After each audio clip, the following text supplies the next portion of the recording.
Hello， 我是 Flynn， 欢迎你再次回到我的频道，跟我一起聊聊我的日本日常生活。正片开始之前，麻烦请先订阅，并且开启小铃铛，这样才能够及时收到我的更新讯息哦。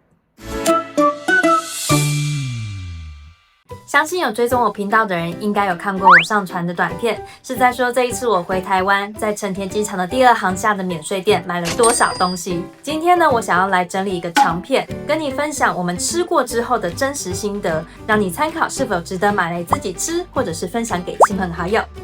首先是每次一定会买的 Royce 巧克力系列，每次我会买的一定有它的洋芋片巧克力。其实我自己并没有那么样子的喜欢，因为我没有很喜欢吃甜的，也没有很喜欢吃洋芋片。那买干嘛？主要是我哥很喜欢吃，所以每一次我一定会帮他买个2盒到3盒。另外 Royce 很有名的就是生巧克力，所以我也会买2盒到3盒以上的生巧克力。每一次会买不同的口味，回去跟大家一起尝尝看。这一次我买的是苦甜跟抹茶的口味，抹茶口味的呢，刚好当人情我们就送给了我们的邻居，所以并没有尝到它的味道。不过我可以想象，因为 Royce 我以前吃过樱花啊，或者是牛奶啊等等这些口味都是非常浓郁的，所以相信抹茶口味应该是很浓郁。如果有兴趣的话呢，我可以问一下我的邻居，他尝过之后觉得如何，或下次我自己会再买1盒吃吃看。而如果你跟我一样，并不是那么喜欢吃甜的人，那苦甜口味应该会蛮适合，它吃起来就会稍微缓和一下那个甜度。这次还有一个意外的发现，是我在登机门附近的另外一家小型的免税店看到10元岛的 Royce 系列，这是我以前从来没有看过的。我也特别去问了店员，他说这应该是期间限定，他还补了一句说很好吃哦。所以呢，我就也把我哥很爱的这个洋芋片巧克力买了。它是主导用了10元岛的盐，而我问他吃起来的口感，他说没差。好吧，至少它的包装很漂亮，很适合拿来送礼。而另外生巧克力它有芒果跟黑糖的口味，我2个都买了，回去自己也试吃了一下。芒果是吃了之后，渐渐的芒果的香气会越来越浓。而黑糖口味则是一吃下去，马上就有黑糖的香气出来。2款我都觉得很好吃，而且包装看起来更加的精致精美。如果有遇到的话呢，不妨可以买来自己吃吃看，也可以拿来送礼。可能有人会有疑问，生巧克力不是要冷藏吗？那不用担心，免税店当然都帮你想好了。我每一次一定都会在柜台购买保冷袋，它会有个袋子，里面还会有个保冷剂，可以冷藏的时间大概是8个小时，所以从日本飞回台湾是绝对没有问题的。而一个袋子里面大概可以放个3盒左右，我目前买过最多买了4盒，我记得好像都还可以放进去。不过还是要问一下店员，如果你买太多的话，可能会需要买到2个以上的保冷袋。保冷袋跟保冷剂的这个组合其实也才100块，所以是很划算的。再来我放进购物篮的是这个海鲜鲜贝，因为当下有人在给试吃，我吃了觉得还蛮好吃的，鲜味很足够，而且很脆，再加上看到他说是东京期间限量，我就买了。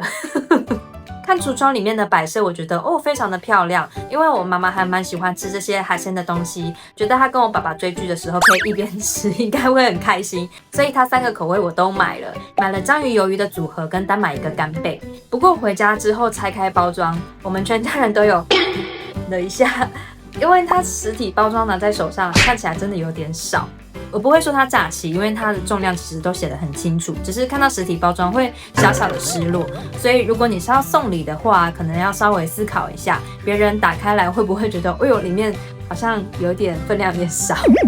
自己吃我觉得是 OK 啦，因为本来这样子有点咸的调味的东西，一次本来就不太适合吃太多。不过它的价格我会说有一点贵，章鱼鱿鱼的1盒都是要740日币，干贝的1盒就要800块，所以如果是我的话，我自己下次可能不会考虑再回购。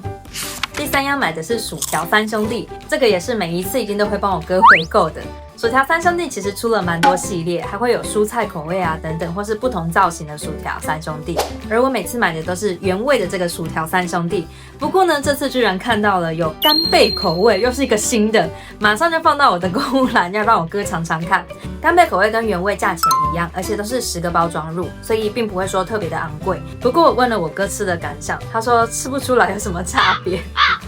后来他是有补充说，比原味的吃起来是带有一些鲜味，不过可能并没有那么样的大的差异。我个人是觉得价格没有差很多，所以还是可以买来吃吃看，满足一下好奇心。接下来还是帮我哥买的东西，真的帮你买很多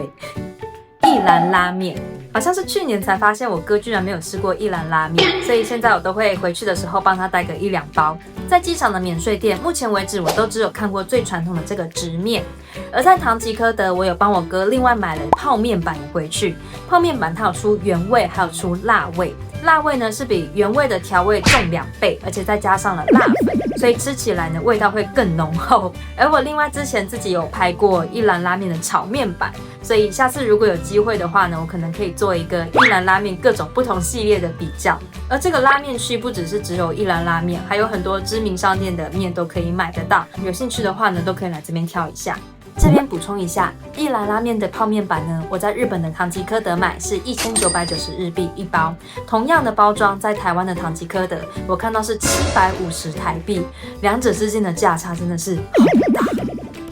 接下来买的这个是我们全家人都还蛮喜欢的凡利贝的干贝糖。它是包装一个一个腌过的干贝，一口一个，吃起来非常的方便。越嚼呢，就会有那个鲜味越来越出来，而且会有一点甜甜的，再加上它还是保有那个干贝的口感，所以吃起来就是越吃会越上瘾，就会想要继续拿第2颗、第3颗来吃。不过这个并不是每一次我都会买，因为价格有一点高，3950日币这样一包，250克，大概有28颗左右。以下分享几个我这次没有买，但是蛮推荐的一些产品。第一个是这个芝麻鸡蛋馒头，我会推荐它真的是蛮浓郁的。我第一次买它呢是有一个小故事，有一次我们全家要从东京到北海道，飞机延迟了，所以当时的航空公司就给我们一人大概1000块日币左右的免税店抵用券。我们去逛了免税店之后呢，我就买了这个芝麻鸡蛋馒头，吃了之后觉得哇，好浓郁，那个芝麻香真的很好吃，所以我蛮推荐它的。而且这次还看到了巧克力鸡蛋馒头，虽然因为预算，所以我这一次没有买，不过我下次应该会买个1-2盒回去跟大家一起回味一下。再来是这个 NY Cheese 的奶油乳酪饼干，它是有这个牛奶味香味的猫舌饼干，里面夹了 cheese 还有奶油乳酪，吃起来就是甜甜咸咸的，放到冰箱或是常温吃，我觉得都还蛮好吃。不过我自己没有那么喜欢吃甜的东西的话，会觉得吃太多有点腻，但吃1-2个的话，真的会觉得还蛮好吃的。上次回去的时候，刚好带了一盒是分享给我表哥他们家，他3岁的女儿很喜欢吃 cheese， 所以我就有买1盒送给他们。这个是送礼或自己吃，我觉得都很适合。去年我回台湾就没有买到，全部都被扫光，根本来不及补货。再来是台湾知名度很高的雪茄饼干，我看到这个包装真的是好想买。不过这一次因为没有要送礼的对象，我就没有购入。这是今年推出的最新包装，不同的机场还有不同的包装跟口味。像这次我在成田看到的呢，这个是蓝色的底再加上城堡，那其他在关西还会有红色的底加鸟居，或者是有富士山等等这种各种不同的包装。成田机场这边是有雪茄饼干加上抹茶口味的饼干，而关西机场是有可可雪茄饼干还有巧克力饼干的组合包装，所以在不同的机场可以买到不同的口味，不但内容物好吃，包装又漂亮，拿来送礼或是自己喜欢保存的话都非常推荐。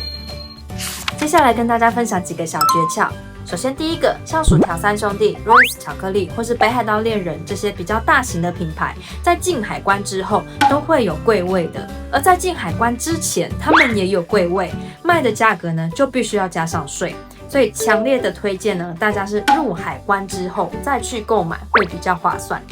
第二，大家通常都是会在法索拉这间比较大的免税店去购买所有的食品，在它的旁边呢会有松本清药局。这次其实我也有在这个药局帮我爸爸买了护膝啊，还有眼药水，而这个药局它是不会提供袋子的，所以像我呢，我就会先在法索拉买好我的免税品，通常这些免税品的袋子都会比较大一点，然后买完呢，我再去药局，我在药局比较不会再买那么多，所以呢，买的比较小型的东西就可以直接放在我的免税店的袋子里面。如果你也是在药局不会再补货太多的话呢，建议可以跟我一样，先在法索拉的免税店拿到大的免费的袋子之后，再去药局买比较小型的东西放到你的免税店袋子里。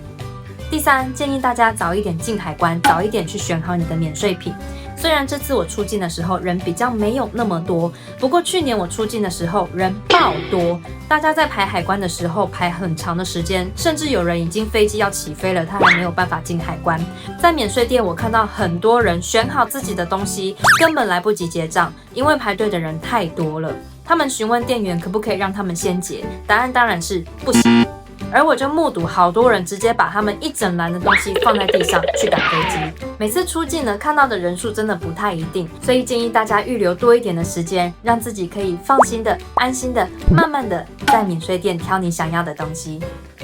谢谢你今天陪我聊到最后。如果你喜欢今天的内容，麻烦请帮我点个赞，并且订阅，开启小铃铛。我会分享更多我在日本的在地生活。那我们下次的影片再见啦！ありがとう。